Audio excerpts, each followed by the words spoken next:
The world is changing in many ways. Climate change and extreme weather events are becoming more frequent. Conflicts around the world have led to many countries to look at more home-generated energy.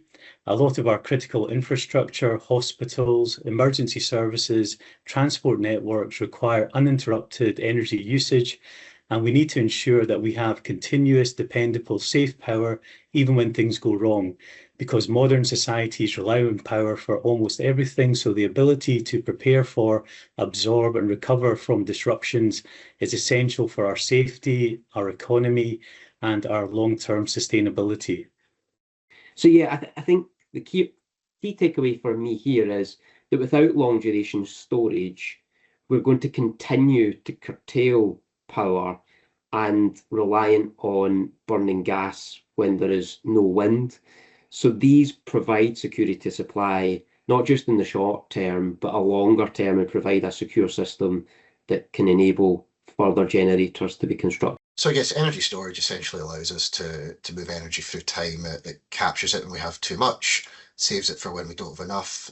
We have excess electricity, perhaps on a really windy day. We don't want the extra energy to go to waste. If we can store the electricity to use later when supply might be lower and we need some extra electricity to meet demand, it'll help us keep costs down and decarbonise at the same time.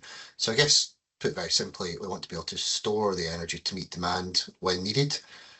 Fairly easy statement to start off with is that transmission capacity is probably the greatest bottleneck that we're facing here. It's a system that was designed for centralised fossil fuel generation and now struggles to handle the rising volume of renewable assets across the country. Expanding and modernising transmission networks is a time-consuming process, often slowed by regulatory requirements and public opposition, for example, to new infrastructure such as pylons, substations, etc. I won't go into that just now because I think Willie will probably cover that later on. But the implications of the backlog we have they're wide-ranging. Extended connection delays, which you just mentioned, can make projects less viable, discourages investment, slows job creation, all in the renewable sector.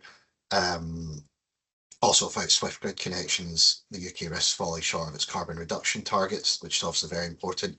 The situation not only affects the renewable energy industry, but also undermines national efforts to strengthen energy security and reduce reliance on fossil fuels. And one bit that we've perhaps not touched upon, but it's probably the most important bit of all, is communities.